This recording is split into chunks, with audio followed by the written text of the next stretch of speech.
I work for Worldplay. I'm the CEO of Worldplay, which is an aggregation company in South Africa. We do full solutions, billing solutions across the board for various technologies.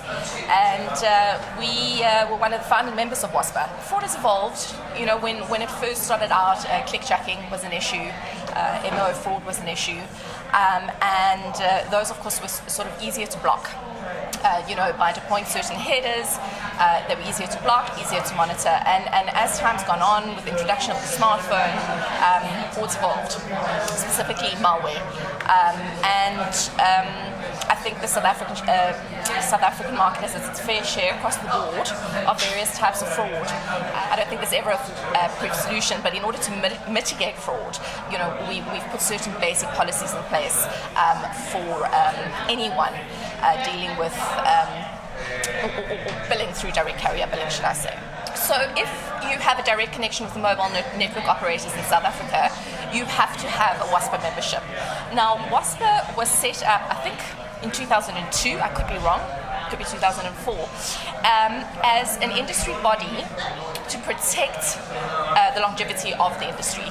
So basically what happened was, in those days, it was predominantly South African players in the market, all came together and set a basic level of compliance, which they became accountable to each other, which basically served to regulate the industry.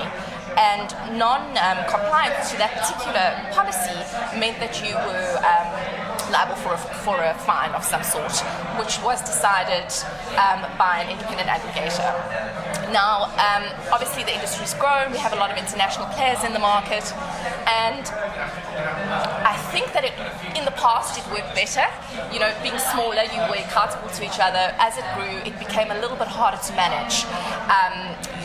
Joe Soap across the ocean doesn't have the same sort of admiration for someone that he's never seen before. So it's evolved, and so because of that, what we had to do was expand that code of conduct, tell its members exactly what sort of measures had to be put in place from a technology perspective, go to the network operators, get them to enforce fraud prevention partners, and that's what we did as a body to protect the industry itself within South Africa. I think we've come a long way.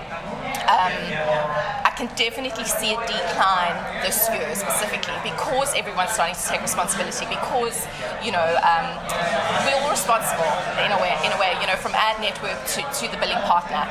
It is everyone's responsibility to protect fraud within their space, and I definitely think that's happened in South Africa. We've come a long way.